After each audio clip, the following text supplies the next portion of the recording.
Welcome back दोस्तों।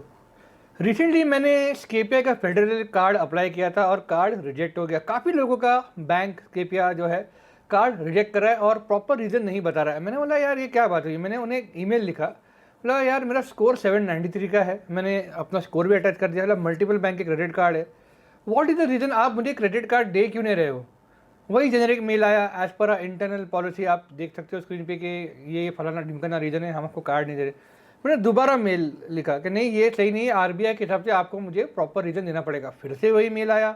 यानी कितना एक बैंक बेशरम हो सकता है यार, to be very honest. RBI का भी डर नहीं है, वरना यार ये सही नहीं। अब मैंने I have to take this matter to RBI.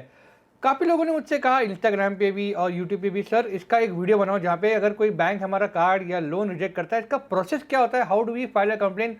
बहुत लोगों को इसका जो तरीका है पता नहीं है। तो मैंने आज ही अपना कंप्लेंट फाइल करते करते मैंने कुछ स्क्रीनशॉट लिए as I filed a complaint, जो मैं आपके साथ शेयर करने वाला हूँ स्टेप बाय स्टेप कि आप भी कैसे आरबीआई को कंप्लेन कर सकते हो। अगर आपका क्रेडिट कार्ड या लोन किसी भी कारण से जो बैंक आपको नहीं बता रहा है, आपको जेनरिक रीजन मिल रहा है, तो आप ये फॉर्मेट या इस तरह से आप कंप्लेन रेज कर सकते हो। ये बहुत ही इंपॉर्टेंट वीडियो है। चैनल पे आप अगर नए हो, सब्सक्राइब करना नहीं करना मर्जी आपकी है। इंस्टाग्राम पे भी आप हमें फॉलो कर सकते हो। तो चलो एक प्रोसेस जो है आपको एंड टू एंड में यहाँ पे बता देता हूँ, ताकि आप भी काफ़ी लोगों को इस प्रोसेस को शेयर करके बहुत लोगों की हम मदद कर सकते हैं और बैंक को जो है हम बता सकते हैं कि नहीं भाई आपको हमें सही रीज़न बताना होगा, नहीं तो एक्शन लिया ही जाएगा। दोस्तों आरबीआई का जो वेबसाइट है उसका लिंक जो है वेबसाइट का मैं आपको नीचे डिस्क्रिप्शन में दे दूंगा। साथ ही साथ जो मैंने कंप्लेंट रेज की है, एक गूगल ड्राइव पे मैंने एक वर्ड डॉक्यूमेंट डाला है, उसका भी लिंक मैं आपको दे दूंगा। आप वो डॉक्यूमेंट को एक्सेस कर सकते हो, कॉपी पेस्ट करके आप जो है आपका मैटर आपको चेंज करना पड़ेगा, क्योंकि मैंने ये कंप्लेंट किया है अगेंस्ट फेडरल बैंक। अगर आपका एक्सेस हो आईसीआईसीआई कोई भी, आपको वहाँ पे आपका बैंक और कुछ डिटेल वहाँ पे चेंज करने होंगे। बाकी फॉर्मेट काफ़ी सेम है, बिकॉज काफ़ी लोगों को ड्राफ्ट करना नहीं आता। मैंने सोचा कि क्यों ना उनके लिए मैं एक बेसिक ड्राफ्टिंग कर दूं, बाकी वो अपना चेंजेस करके उसे आगे सबमिट कर सकते हैं। तो चलिए प्रोसेस की शुरुआत कर देते हैं दोस्तों ये रहा पेज, होम पेज आरबीआई का। यहाँ पे फाइल कंप्लेंट पे आपको क्लिक करना है। बाद में एक कैप्चा आएगा, जैसे आप यहाँ पे देख रहे हो, उसे एंटर करते हुए आपको आगे बढ़ना है। फिर वो आपको अपना नाम पूछेगा कि कौन बंदा इस कंप्लेंट रेज करा। ऑब्वियसली मैं कर रहा हूँ तो मेरा नाम, मेरा मोबाइल नंबर, फिर एक ओटीपी आएगा, वो ओटीपी डालते हुए आपको आगे बढ़ना है। फिर ये इस तरह से आएगा कंप्लेनेंट डिटेल्स। मैंने अपना नाम डाल दिया, मोबाइल नंबर डाल दिया, ईमेल आईडी जरूरी है क्योंकि आपको आरबीआई कांटेक्ट कैसे करेगा, नहीं तो सॉरी। कंप्लेंट कैटेगरी में मैंने यहाँ पे डाल दिया मैं इंडिविजुअली, तो मेरा एज, जेंडर, मैं पुणे से हूँ, महाराष्ट्र से हूँ, तो मैंने अपना पूरा एड्रेस यहाँ पे डाल दिया। पिन कोड आपको आपका डालना पड़ेगा। आपको अपना जो है यहाँ पे एंटिटी नेम चूज करना पड़ेगा, आप किसके अगेंस्ट कंप्लेन कर रहे हो। यहाँ पे आप देख सकते हो एंटिटी नेम, तो फेडरल बैंक लिमिटेड था, मैंने वहाँ पे मैंने फेडरल बैंक सेलेक्ट किया। रीजन बीइंग कि Scapia is issuing credit card on behalf of with in collaboration with Federal Bank. Is your complain regarded to credit card, yes करना है आपको वहाँ पे। फिर आगे बढ़ते हुए दोस्तों यहाँ पे आप देखोगे एंटिटी का नाम मैंने डाल दिया, is your complain regarding to credit card, yes कर दिया। यहाँ पे आपको पूछा जाएगा detail of complain, is your complain subject judice, जो भी यहाँ पे लिखा है नो नो नो सारा है। Is your complain made through advocate, नहीं मैं खुद कर रहा हूँ, तो मैं खुद ही एडवोकेट हूँ अपने लिए, तो मैंने यहाँ पे कहा नहीं एडवोकेट यूज नहीं किया है। Has your complain already been dealt, क्या इसके पहले आपकी कंप्लेन किसी और यानी ऑम्बुड्समैन के थ्रू डील हुई नहीं हुई है। क्या आप किसी बैंक के कर्मचारी के थ्रू स्पेसिफिकली कोई इंडिविजुअल के बारे में कंप्लेन करो, नहीं हम जेनरिक यहाँ पे पूरे बैंक के बारे में ही कंप्लेन करें, तो यहाँ पे हम करेंगे नेक्स्ट। फिर दोस्तों ये पेज आएगा जहाँ पे आपको अभी जैसे कि क्या हुआ है कि आपको एक ये चीज़ समझना बहुत ज़रूरी है दोस्तों। आरबीआई का कहना ये है कि अगर आपने एक बार कंप्लेंट रेज कर दी तो आपको 30 डेज रुकना पड़ेगा जवाब आने तक। कई लोग बोलेंगे मैंने तो 1 तारीख जनवरी के मैंने कंप्लेंट रेज कर दी, 10 जनवरी तक मुझे बैंक का कोई भी रिप्लाई आया नहीं, तो ऐसा नहीं चलता। 30 डेज तक अगर बैंक ने आपको रिप्लाई नहीं दिया then you can raise a second complaint showing the screenshot of your existing email complaint या हार्ड कॉपी के भाई मैंने 1 महीना पूरा हो गया है, अब इनका कोई जवाब नहीं आया। मेरे केस में बैंक ने मुझे 2 दिन में यहाँ पे रिप्लाई दे दिया, तो मुझे 30 डेज की वेट करने की ज़रूरत नहीं है, वो आपके लिए भी एप्लीकेबल होगा। तो मैंने क्या किया, जो मैंने ईमेल किया था 28 मार्च को, मैंने उसका यहाँ पे स्क्रीनशॉट लगा दिया।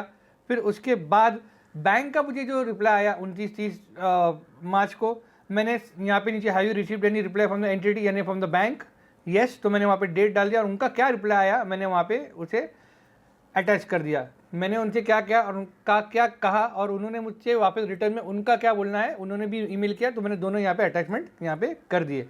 अब उसके बाद आपको आगे बढ़ना है।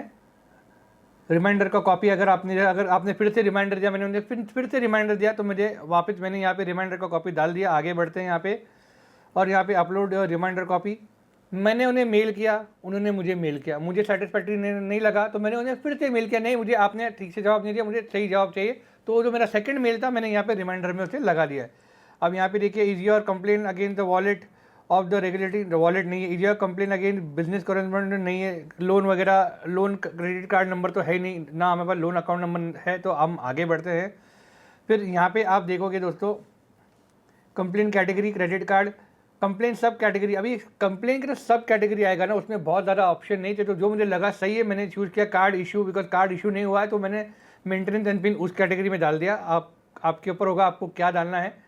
अगर मान लो आपको बैंक ने क्रेडिट कार्ड इशू किया है और आपको फीस लगा दी है, तो वहाँ पे सब कैटेगरी में, कंप्लेन के कैटेगरी में आएगा फीस रिलेटेड, फीस चार्ज, वो आप सिलेक्ट कर सकते हो। ओके, अभी सब category card not receive, obviously मुझे कार्ड रिसीव नहीं हुआ आफ्टर अप्लाइंग, तो मैंने वो कैटेगरी सिलेक्ट कर दी है।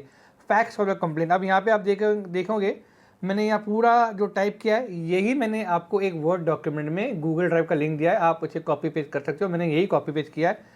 अमाउंट इन्वॉल्व, यहाँ पे कुछ ऐसा नहीं है कि हमारे बीच में कोई डिस्प्यूट हो अमाउंट का, तो मैंने छोड़ दिया। मैंने कॉम्पनसेशन मांगा है, 50,000 डाल दिया है। मिलेगा नहीं मिलेगा इट डिपेंड, मिला तो भी ठीक है, नहीं मिला तो भी ठीक है, कि उन्होंने मेरा स्कोर ख़राब किया ये कारण के, और मुझे मेंटल हैरेसमेंट हुई, कारण से मैं 50,000 का उनसे हर्जाना मांग रहा हूँ। अब मिलता है तो नहीं मिलता, that is not the point. The card should be delivered, और एक्चुअली एटलीस्ट द रिजल्ट के कार्ड रिजेक्ट क्यों हुआ था वो मुझे जानना जरूरी है। यहाँ पे सारा कुछ हो गया। ओके, आगे बढ़ते हैं। कुछ एडिशनल डॉक्यूमेंट आपके फिर भी होंगे, बैंक से आपको फिर से कोई रिप्लाई है, मुझे फिर से रिप्लाई है मेरे सेकंड ईमेल का, तो मैंने उससे भी अटैच किया। तो हमने यहाँ पे 4 अटैचमेंट किए। पहला मैंने बैंक को मेल किया, बैंक का रिप्लाई आया उसको किया, फिर मैंने बैंक को वापस से मांगा, नहीं मुझे सही रीज़न नहीं मिला, आप मुझे उसका रीज़न बताओ। बैंक ने फिर से मुझे 4th ईमेल किया कह के कि आगे जेनरिक हमारे इंटरनल पॉलिसी है, तो मैंने यहाँ पे उसे एडिशनल डॉक्यूमेंट में यहाँ पे अपलोड कर दिया है। If you want authorize the representative to make a submission, मैंने चाहता हूँ कि मेरे बिहाफ पे हो जाए, मैं अपना देख लूँगा। ये हो गया, मैंने यहाँ पे टिक मार्क कर दिया। रिव्यू एंड सबमिट, अब एक बार आपने रिव्यू एंड सबमिट कर दिया, आप देखोगे पूरा आपको यहाँ पे फॉर्म, मैंने स्क्रीन रिकॉर्डिंग की थी, पूरा फॉर्म आपको दिखाया गया।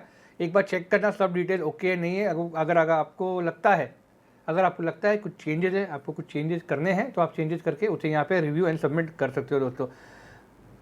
तो ये रहा, और उसके बाद आपको एक डाउनलोड पीडीएफ का ऑप्शन आ जाएगा, जहाँ पे आप पीडीएफ को डाउनलोड कर, यहाँ ये एक्नॉलेजमेंट आपको इमीडिएट मिलता है बैंक की तरफ से कि आपने ये कंप्लेंट रेज की है। विद इन 30 डेज अब आरबीआई बैंक, फेडरल बैंक से इसका जवाब मांगेगा कि आपको जो भी है मैंने उनसे मांगा है, पैसा छोड़ दो, कि एग्जैक्ट रीज़न आपको बताना ही पड़ेगा। तो I am looking forward to see कि अब आरबीआई इस पर एक्शन क्या लेता है, और मुझे इसका जवाब एंड में आता क्या है दोस्तों। ये वीडियो बनाना बहुत ज़रूरी था, बहुत लोग स्ट्रगल करते हैं, काफ़ी लोगों को जो भी रीज़न है, ड्राफ्टिंग करना नहीं आता है, बेसिक लेटर बैंक को, या फिर आरबीआई का वेबसाइट पे अप्रोच करके प्रोसेस कैसा होता है। तो मैंने सोचा क्यों ना सबकी मदद की जाए, मैं अपने लिए कर ही रहा हूँ, तो इस प्रोसेस को क्यों ना मैं एक्चुअली डॉक्यूमेंट करूँ, बिकॉज ये लाइव प्रोसेस है, मेरे साथ हुआ है दोस्तों। प्लीज़ मैं रिक्वेस्ट करता हूँ आपसे, इस वीडियो को ज़्यादा से ज़्यादा लोगों के साथ शेयर करें, ताकि हमारे भाई बहन जो भी है इंडिया में, उनकी इससे बहुत मदद हो, उन्हें भी प्रोसेस समझ में आ जाए। बाकी दोस्तों ये वीडियो आपको कैसा लगा मैं जानना चाहूँगा, आप मुझे कमेंट में बता सकते हो। हम जल्द मिलेंगे, जी हाँ, एक दूसरे वीडियो में।